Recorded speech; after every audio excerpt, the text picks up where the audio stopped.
My guest today is a lawyer from Sydney who, when she's not in the courtroom, is out breaking records around the world as an ultra-marathon swimmer and is now preparing for a 90-kilometre swim from Italy to Albania. Her name is Eva Buzo and she joins me now from London. Hi Eva, thanks so much for joining me. Hi, Abby. Thank you so much for having me. Thanks. So I've been reading quite a bit about just your journey and I've been pretty interested just to chat all about it. So you're an Aussie currently living in England, but are you based there full time or do you kind of switch between the two?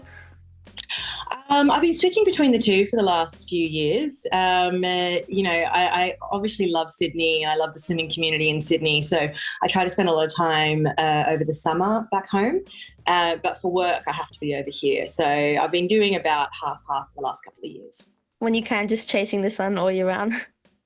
I actually haven't had a winter since 2021. So, Oh, wow. yeah, I have been chasing endless summers. Well, that's good for you, I guess. And like I kind of mentioned in the intro, when I Google your name, two things come up, an ultramarathon swimmer and also a lawyer, which I guess are two pretty different things. Like, do they have anything in common? Do they help with each other? I think absolutely. They both require a lot of hard work and a lot of focus. And certainly the type of law that I do requires, that just the tenacity to keep chipping away at huge problems. And I think that's similar with a 24-hour swim. And in fact, I'm preparing for a meeting later today with my team where I'm using swimming as an example of, you Oh, break down a problem into, you don't just swim to Albania, you break down an ultramarathon swim into lots of little blocks, into your nutrition, into your swimming mileage, into your swimming intensity, into your strength and conditioning. And so it's, they're very bite-sized pieces. And when you're working in the area of law that I am, which is human rights and international criminal law, you are dealing with these big problems and you just have to break them down into little bite-sized pieces. it's cool that you can, I guess, use two things that you do a lot and that you love, with each other. That's good. Yeah, no, I think it's also just a part of my personality, I think, to kind of take on these huge challenges and then to be really into the strategy as to how do you tackle this problem. Oh, that's cool. I do just want to kind of get into it now, kind of going back to, I guess, when you were a kid. So you grew up on the Sydney beaches, were you always in the ocean? Did you play other sports? I was always in the ocean and I played all of the sports. I, I just was so lucky as a kid that I had such a supportive environment around me for sport. Like my primary school, Ramsgate Public School, everyone, just supported me to be in every sport team that I wanted. Like I was really into sport and I really just loved doing it. And my brother is only 18 months older than me. So I played with him a lot and I was playing with the boys. And I realized early on that if you were in every sport team, then you got to get a lot of time out of class. So I, throughout my sort of school career, I played lacrosse, I played basketball, I was in the jump rope for heart skipping demonstration team. I did cross country running, sprinting, disc. I just did every Wow. sport that was available, and I loved it. But swimming was absolutely my passion. I was a surf club kid, and my life was based around the surf club. So when I was, probably from the age of 10, that's when your swimming training really starts amping up. And so I would be at the swimming pool in the morning, go to school, swimming pool in the afternoon, or at the beach in the afternoon. Summers was every day. So, yeah, my life was just absolutely full of sport. And all of my memories as a kid are pretty much just revolving around sport in some way. So you said you figured it was also a way to kind of get out of school, but did you actually enjoy school? Because obviously you must have been pretty good at it for your job now. Yeah, I did. I did enjoy school, but I'm very I'm not good at sitting in a classroom, and so I work well at self-appointed tasks, I suppose, is the way to do it. And I think most of my teachers recognise that, so they they, as long as I was still performing well, which I was, they would be fine with it. And so things like I remember in year 5. I would finish my work really quickly and then I would disrupt everyone. And my teacher had to find like other things for me to do. And that was 1996. And so it was the Commonwealth Games. And so she just gave me the job of sitting up the front of the room, listening to the radio quietly and giving updates of the swimming. And so I'd sort of be sitting there listening intently and then writing up and then like holding a sign up to the class. So, I had really wonderful teachers who found ways to kind of make use of me. And I'm sure it wasn't easy for them sometimes, but they were very supportive. Yeah, it seems like they were very supportive. That's a pretty cool job that you were given in the classroom, I guess. And I guess like when you were young, was the plan to like eventually become like an Iron Woman or a swimmer, or did you want to be like maybe a lawyer straight away? Yeah, no. Well, I did always want to do the work that I'm doing now since I was 10 years old. So I've kind of been very focused on that as well. When I was young, I had a really strong sense of justice and wanting to fight injustice. So, while when I was that age, I didn't know what this job looked like. I was kind of like, I just want to be someone who is fighting for good causes. So I'm certainly still the person professionally that I kind of wanted to be as a 10-year-old.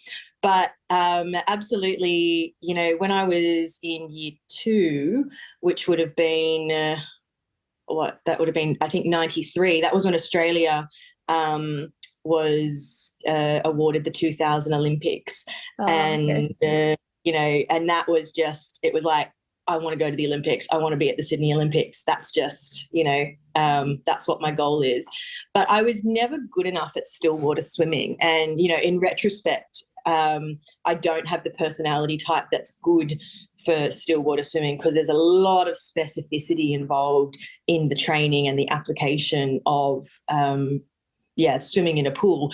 And I was always much better at bashing it out in the surf. And, I've never been afraid of waves. The bigger, the better. I feel very comfortable just in the open water. People say, how can you swim across, the Adriatic Sea? Aren't you afraid? And I'm like, no, like it just doesn't, so I really did want to go to the Olympics, but I think my skills kind of were more attuned towards surf lifesaving. I absolutely wanted to be a Devondale Iron Woman. That was what they were back in those days. But I ended up moving over to water polo and when I went to high school, and that kind of became my main focus. And then because, often when you're a teenager, you kind of don't have a great perspective on the world and the opportunities that you have. And I kind of just quit water polo because I just wanted to be, a teenager. I didn't want to be training 20 hours a week when I was 15, 16. And that was something that I regretted for, once I became an adult. I was, and I saw at the Olympics people that I'd been in squads with. And I just, had this huge regret that I felt like I'd thrown away a really promising sporting career. But what can you do about it now? You're, 25 years old and your days of being an athlete are gone and it's all over. Which is why when I kind of came back to ultramarathon swimming and I discovered this sport, I've just kind of, I feel like I've been given a second life as an athlete. And I never thought I would be, an athlete at this level as a 37-year-old barrister. I really thought that I'd thrown away the one chance of being an athlete. And I'm just incredibly grateful for all the forces that came together to give me this second wind at being an athlete. And I'm just not going to throw it away. Yeah, so I just kind of want to ask more about ultramarathon swimming now. Like, I just kind of want to get your perspective on what you think actually makes a good ultramarathon swimmer. Oh, I love that question because the thing about ultramarathon swimming is that there are lots of factors that make a swim great. And it's not just who's the fastest, right? And, sometimes the fastest swim is kind of the less interesting swim, or, you might get a good current and just sail on down and there's not a lot of challenge involved. But when you're measuring the greatness of an ultra marathon swim, you really need to consider the challenge that's been put before the person and how they've tackled that challenge. And so if you take last year, for example, a woman called Sophie Eldridge, she doesn't have the use of her legs, and she completed the longest crossing of the English Channel in 28 hours. And, most people would complete the English Channel, between, let's say, 11 and 15 hours. I think that's the average is probably about 14 hours. Okay. And, just the amazing athleticism, tenacity, I just think that's an absolutely outstanding swim. And, I think I would say that that's one of like the best channel crossings you could imagine, because the focus that she required to keep on pushing through, and to find her way across in her using this ability that she had, just demonstrates an extraordinary athlete. And so there's a lot of different ways you can kind of measure what makes a great ultra marathon swim. Certainly the ability to sustain, high pace for a long time is great, but there's also all these other measures that bring in your life experience and capacity and mental strength, which honestly I just find, way more interesting. Yeah, it really does seem like it's a mental thing. And I guess like at what point, like when you start swimming, does it actually become like, oh, I'm having a lot of fun too, I just need to like get through this? Like, do you actually like enjoy it the whole way through? For me, it depends on the swim. So my English Channel swim last month, I didn't enjoy it at all, um, except for like the brief period where a seal came and joined me. The swim was kind of cold, and I had to spend a lot of time getting my head in order for that swim. But usually I love swims, and for my strategy for my Italy to Albania, I attempted the Italy to Albania swim last year and was unsuccessful. I swam for 28 hours and got pulled out 10K before the end. But my strategy for that swim was just enjoy the first day of swimming. You're in the Adriatic, beautiful blue ocean, really lovely day in the sun, just have a nice time. And then I really enjoy the serenity of night swimming. And so it was kind of like enjoy the day, then, have a lovely night swim. And then when the sun rises, yeah, you will be able to see Albania and you can just fang it on to shore. Except none of that went according to plan, and I ended up getting some pretty challenging conditions on the first day, where I was sort of swimming across a current and into a headwind. And so the first 15 kilometres took me 9 hours to swim. Wow. And ordinarily it would take me 4 or 5 hours to swim 15 kilometres. So I was in a pretty cranky mood after the first day, and I kind of didn't enjoy it the way I had intended.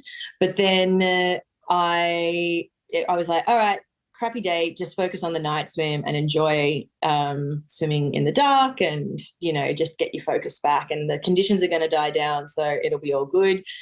But what I didn't realize is that in the Adriatic, the stingers rise to the top at night when it gets colder, and so there'd be no stingers during the day, but at night suddenly I was swimming through all these stingers, and I got them all over my body, and such an assortment of scars that I have from those. So and because it's dark, you can't actually see them. So you just sort of swimming going, ow, ow, ow, ow, ow. This is terrible. And then when the sun rose, there was all this fog everywhere. So I couldn't actually see Albania, and it was very hard to navigate. And, so I'd sort of encountered all these challenges that sort of sucked the fun out of it quite a bit. So I'd sort of relied, and my mental plan had heavily relied upon enjoying the swim. And then when I kind of had encountered all of these challenges, I started to feel really sorry for myself. And I was like, oh, this didn't go according to plan, and this sucks, and oh God. And that's a really bad thing if you start feeling sorry for yourself and you start thinking, oh, this isn't fair, and this isn't, if I'd gotten the conditions that I'd planned for, that I would have like nailed the swim. Like, you really need to get your head in order, because like ultra marathon swim, you can't control the water. You can't, there's no fairness. You have to swim the conditions that you get delivered on the day. Yeah. And that's what makes a great swimmer, is someone who can just tackle whatever conditions are put in front of them. So this is kind of the new approach that I'm taking into my next attempt. I'm hoping I will enjoy a lot of it, and I'm thinking I will enjoy a lot of it, but I'm kind of mentally preparing for, if you want to be a great swimmer, you have to learn to deal with all of these adverse conditions. And no matter what the Adriatic throws at you, you've just got to keep on plugging through. Okay, I guess when you like actually have like all of those obstacles, like you're getting stung like every stroke, like what do you actually have to like tell yourself to just like keep yourself motivated and not want to pull out like straight away? So I think stingers will never be a reason to pull out. They obviously they sting. But I think once you're kind of there and you've brought everything to that moment, I think it's very hard to quit. Certainly when I was doing my English Channel swim, the situation there was the water ended up being a lot colder than I was planning. I'd kind of been expecting maybe 16 degrees, 15 degrees. And I ended up swimming in 13.5 to 15 degrees for most of it. Oh. So, and the air temperature was super cold as well. And so for that swim, I felt like I just wouldn't be able to do it. I was just kind of thinking, I'm not prepared. My body's not conditioned for this. I won't be able to make it. And so from the first hour, I was planning on quitting. But I'm in a group of swimmers, and I've got 6 other friends that are this season doing the English Channel. And we've all been training together for the last year. And I was the first one to go. And I knew that if I didn't finish it, if I was unsuccessful, then that would set a bad tone for the rest of the group coming through for the rest of the season. And so I was really motivated by, you've just got to show them it can be done. You can't set it up that, these swimmers, that failure is a possibility. So I was really motivated by that. I was really motivated by, I think, the kind of pride issue that, I usually do longer swims. I like doing, 24-hour plus swims. And so the English Channel is a distance that should be very manageable for me. And so I'm a little bit like, you really should be able to do this. So, yeah, you kind of find whatever motivations you can.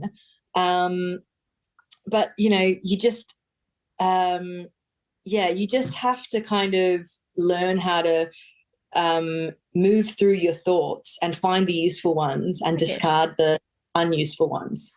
And like you mentioned the seal like coming along before, like have you had like many things like that actually happen before, where a seal comes up to you in the middle of the night? Look, certainly nothing as grand as that. That was a pretty special experience. It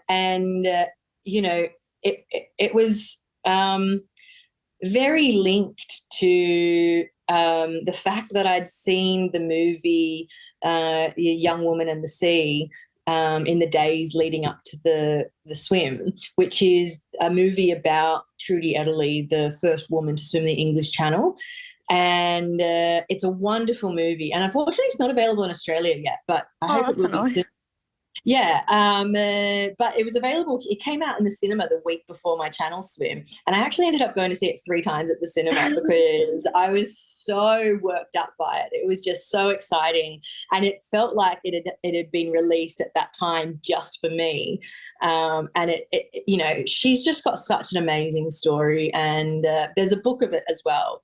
So yeah, while you're waiting for the movie, you could look at the book, but Trudy Edley is just such an inspiring woman, such an incredible athlete. And so I was like so worked up about how exciting it was that I was doing the channel, and, that I just had this amazing respect for Trudy Edley. And there's a part in the movie where she's doing a swim from New York to New Jersey, where a seal follows her for part of it.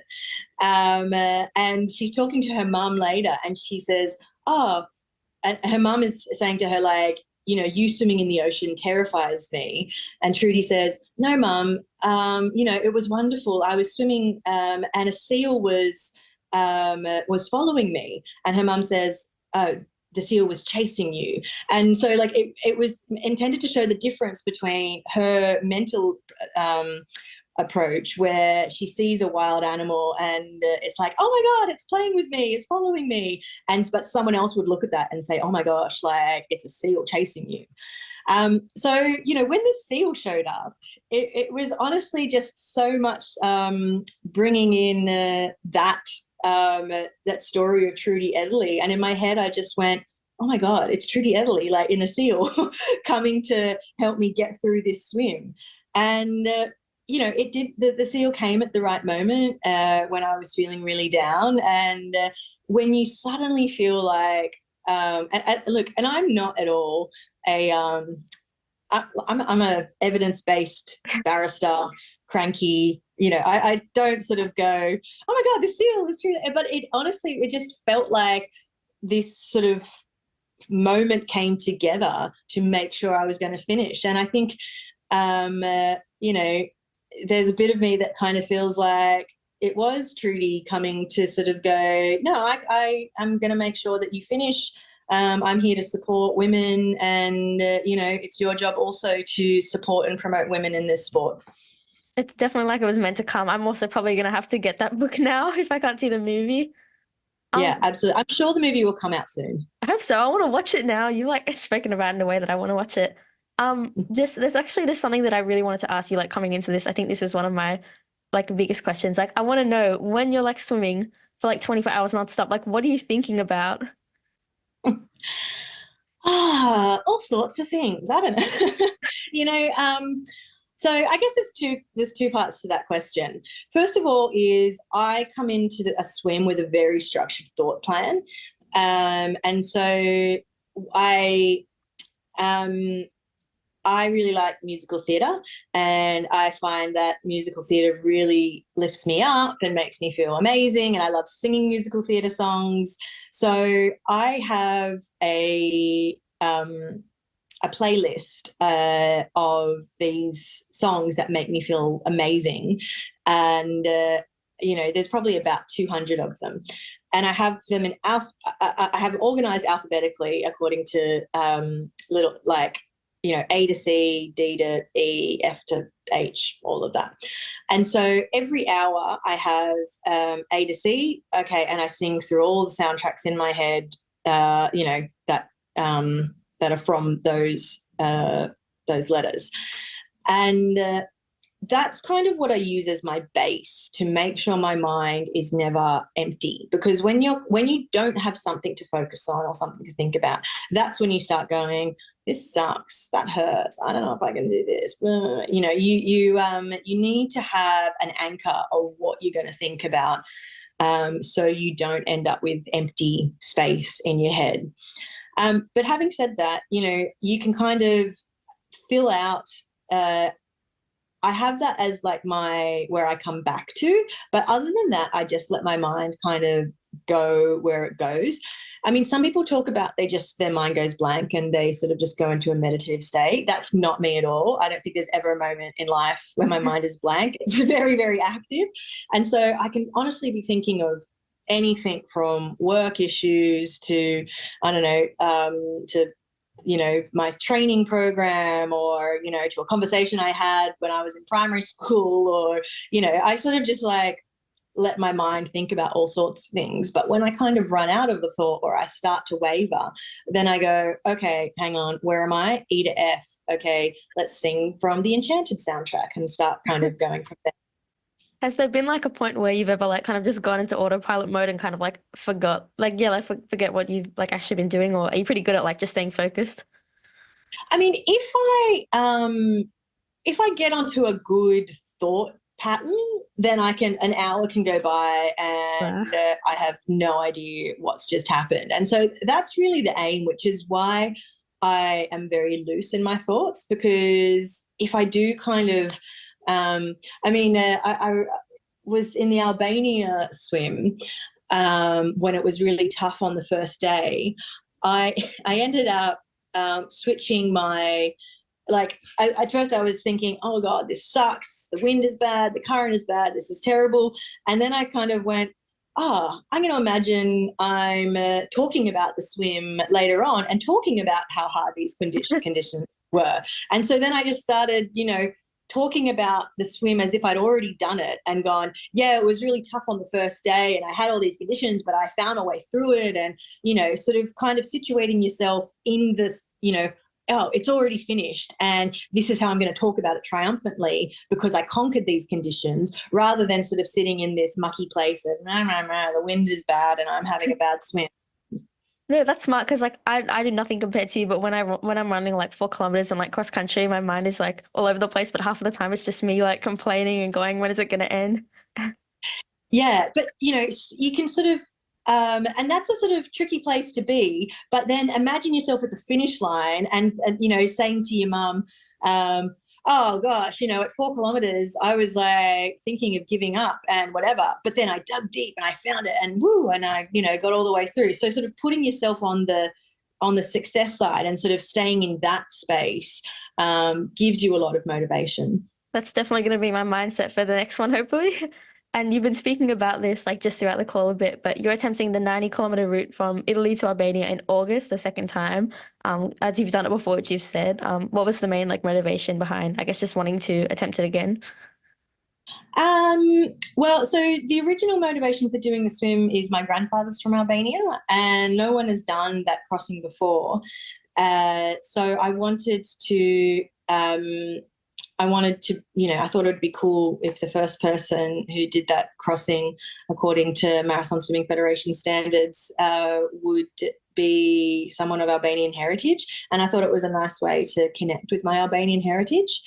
The reason for doing it again is, it's you got to keep cracking it at things. You might be unsuccessful the first time, but it's a bad precedent to set yourself to give up if you have one unsuccessful attempt. So, if I'm really confident this time around, we're going to nail it. There were some things we got wrong last year with regards to the conditions that made it a more challenging swim than it needed to be. And so we're addressing those problems. But even if I don't succeed this year, then I'm going to do it again. You've just got to keep, it's doable. You've just got to keep cracking at it. Yeah, and I guess like for these swims I've seen, like they're quite expensive, I guess, and you need like kind of funding to like attempt them. Like, why is it important that I guess you do get the support and like the money you need for them? Yeah, I mean, fortunately, this time the Albanians are sponsoring me, and the Albanian government is supporting this initiative. So I'm really grateful for the support that they're giving me for this. Unfortunately, in Australia, there isn't support for these types of swims, and for these, it's really difficult to get the support together in order to be able to tackle these swims. So it's something that would be great if the Australian Sports Commission could kind of consider a bit more, considering also how we've got such an incredible legacy of female swimmers. We've got Chloe McArdle and Susie Moroney and Shelley Taylor-Smith. We're we are a country that has excelled at ultramarathon swimming, and we should be investing in women's sport, and a sport where Australian women are absolutely world-class athletes. So it would be great if they could kind of consider that a bit more and provide a little bit more support, because these swims are very expensive. Yeah, like I think I've seen you also just talking on your Instagram about how like research done for endurance athletes is mostly like based off men. Why do you think it's important that I guess there is proper research done like for women? Because our bodies are different, right? And um, it's just, it's funny for me because when I was a kid, I never was conscious of my gender as in all the, in the way people treated me and the way I was supported. There was just one time where I asked to join the rugby team at school, and I was told I wasn't allowed to because girls are too nice. Uh, but, outside of being able to play in the rugby team, I was always tackling the boys and, whatever, like loving, sport in all its forms. And then it is just so bizarre as an athlete. And I think you also have to have confidence as an athlete to kind of demand to be seen, because so often women are made invisible in this sport, and not just this sport, in all sport. And, there are extraordinary athletes who are, putting in extraordinary amounts of work. And, it hurts to be invisible, right? And to kind of and just to kind of give an example, like, I've been in conversations this year where people are talking about, great and inspiring ultramarathon swimmers, and they only list male swimmers. But if you look at the list of the top of the longest swims of all time, the top 7 longest swims of all time are held by women. Wow. Sarah Thomas and Vicky Keith. It absolutely sort of baffles me that you could have a conversation about inspiring swimmers and the best ultramarathon swimmers and not even list them in the top 3, because they've got the 7 spots. So yeah, like I think when it comes to research, it's just this kind of lag that people have about women being invisible, and I really, I think there's so much more we can do in this space once we start recognizing women's bodies as having, as being unique and having their own quirks. And the funny thing is that as athletes, we've always been treated like men, right? Like, all the sort of the normalized approach is, these are female swimmers, but we're going to coach them as men. We're going to treat them as men, all of that. And so we haven't been coached or learned to understand how to, take full advantage of our bodies and, how we can properly use the strengths we have. Women have been outperforming men in ultramarathon swimming for a very long time. Vicky Keith was swimming in the 90s. Susie Moroney, she made waves on the marathon swimming scene where I'm pretty sure she won the Manhattan Island swim. If she didn't won it outright as a 15-year-old, or she came second, but I'm pretty sure she won it outright. And of course, Sarah Thomas, who is the goat of ultramarathon swimming.